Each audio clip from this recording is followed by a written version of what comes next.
Hey everyone, this is Clint, and I really wanted to make a video about Bleeding Cool's fantastic spin on the whole Mark Waid deposition, but it turns out their website is down. I don't know. I'm going to refresh this again, and we'll see what happens. But yeah, I was really trying to get into this, and then their website went down. So I don't know what happened. There's a lot of people rushing to find someone to tell them how to think about the whole deposition, searching for answers maybe. I don't know, just refreshed it. It is still down. There's something wrong with their server. So we'll let them die with, I think, a lot of their arguments, and that's okay. Because I wanted to pull out another tidbit from the deposition itself, and this time straight from the horse's mouth, because why not? That's really the source of where you want to go. So we're going to get into that. I've got this is the deposition, and it's long, and I got into some very specifics here that we're going to read together and hear what he has to say for himself. And this is when two worlds collide.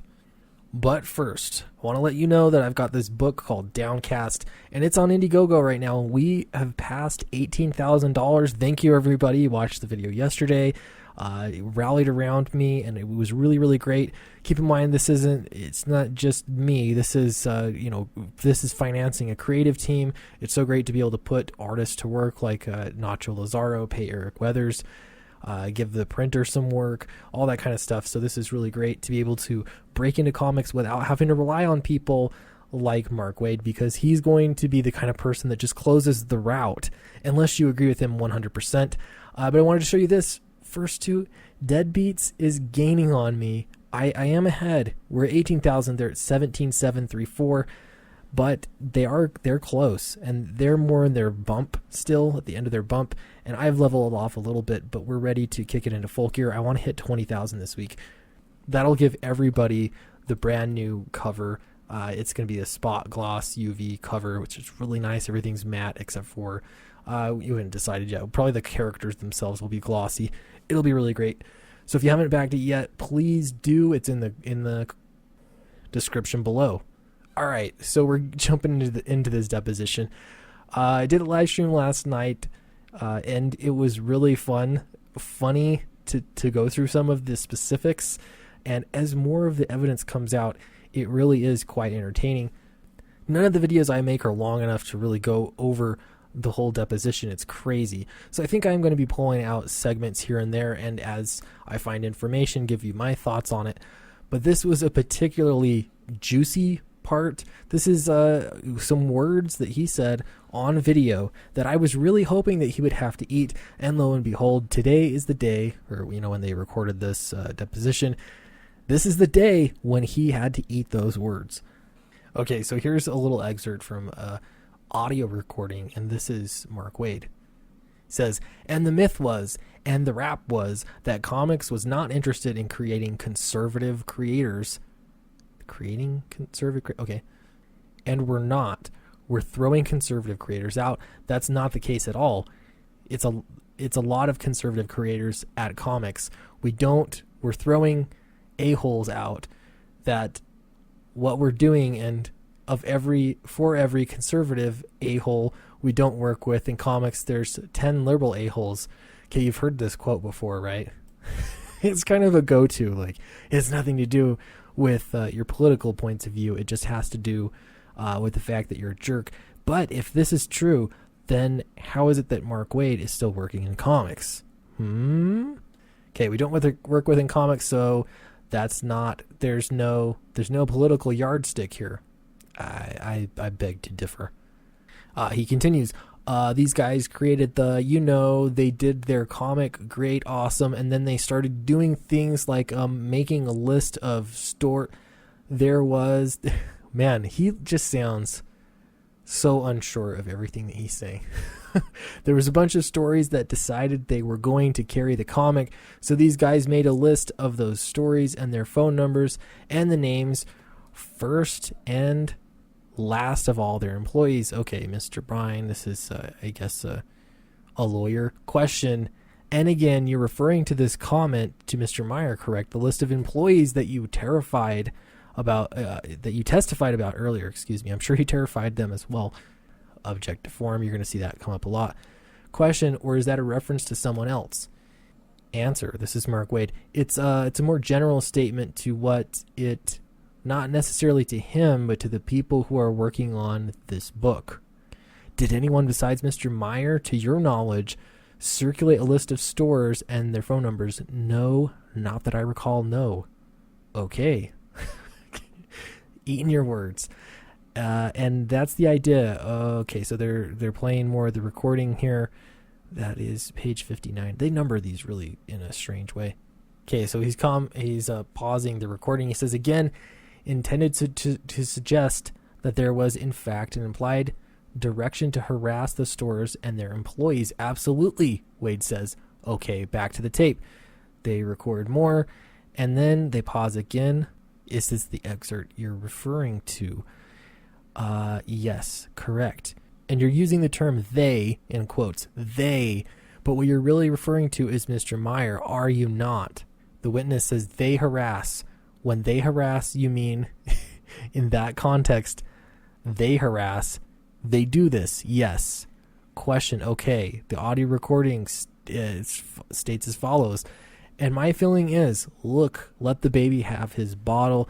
I don't care who publishes the comic. I don't care whether you publish this comic or not. I don't care.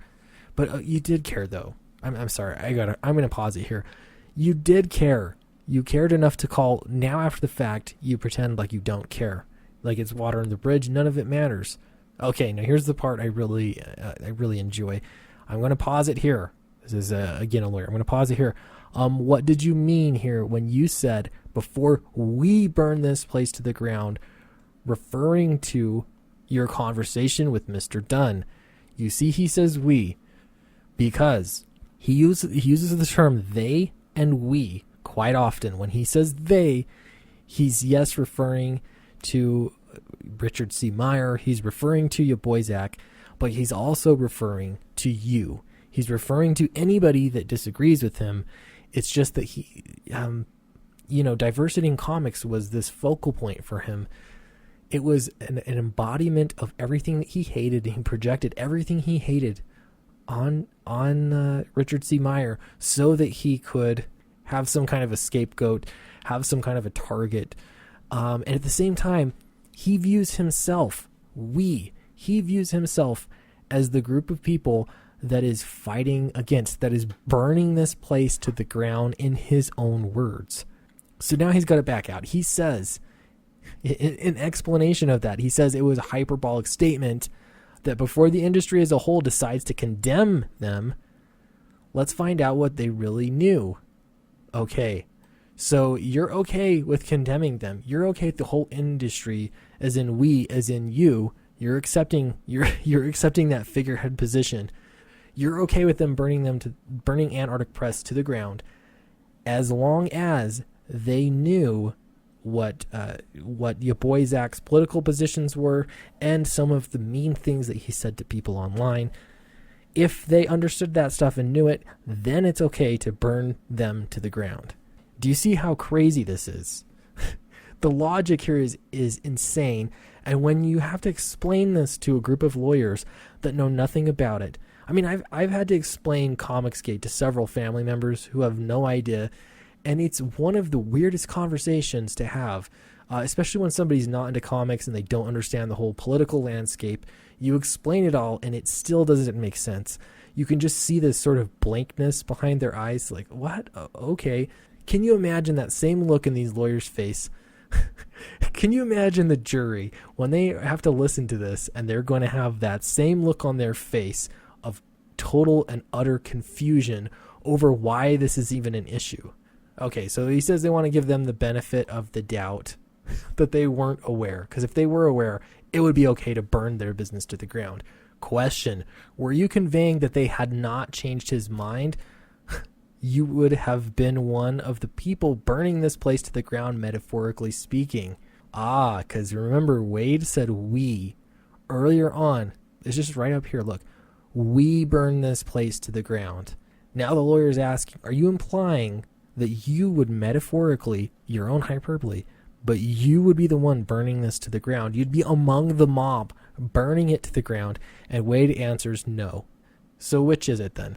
Are you a warrior of your own ideology, or are you a liar? I don't know what it is, but you answered no to that question. Okay, so this bothers me, as you can tell. I know it bothers a lot of you too. And again, this is for me, like I try to make decisions on this channel of who I want to talk about, who I want to call out, all that kind of stuff. And I want to try and be even-handed and, not make this channel all about drama. Having said that, this is happening in court. This is one of the most important things that's happening in culture right now, because this same kind of debate is happening everywhere. It's been happening in video games. It's been happening in movies, television.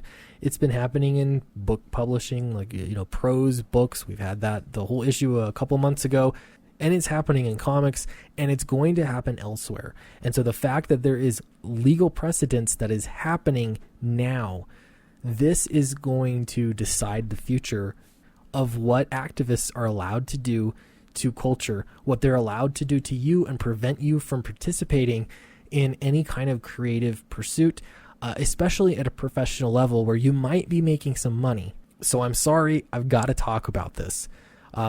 Mark Waid's one of the reasons I jumped into this in the first place, because this kind of thing outrages me. I have always wanted to get into comics, and it's an uphill battle. It's hard enough. It's hard for anybody that has tried to get into comics. But it's even more difficult when you're not one of those far left activists that seem to be in every single position of power. They seem to control everything. And if their whisper networks don't approve of you, then you're not allowed to have a position. This really gets my blood boiling. And that's why a lot of us have decided to go without publishers, to go without the mainstream, and to not ask for their permission. So this is one example of many. I'd encourage you to check out Downcast. It's my book. I'm really excited about it, and I do want to beat dead beats, because this is the epitome of social justice in a comic book. They're trying to sell their morals to you. But even if you don't support Downcast, check out other books. You can look at indiecron.com. Also, just go to Indiegogo and look around at some books, or Kickstarter for that matter, if you're really interested in looking there. But know that there are indie comics that are thriving. There is a whole indie industry that is thriving outside of the mainstream, because the mainstream cannot let go of ideas like this.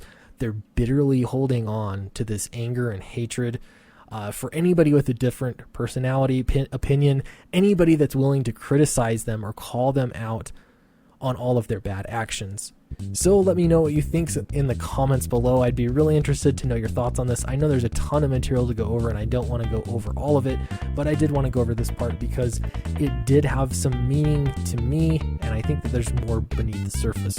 So thank you very much, and I will talk to you next time.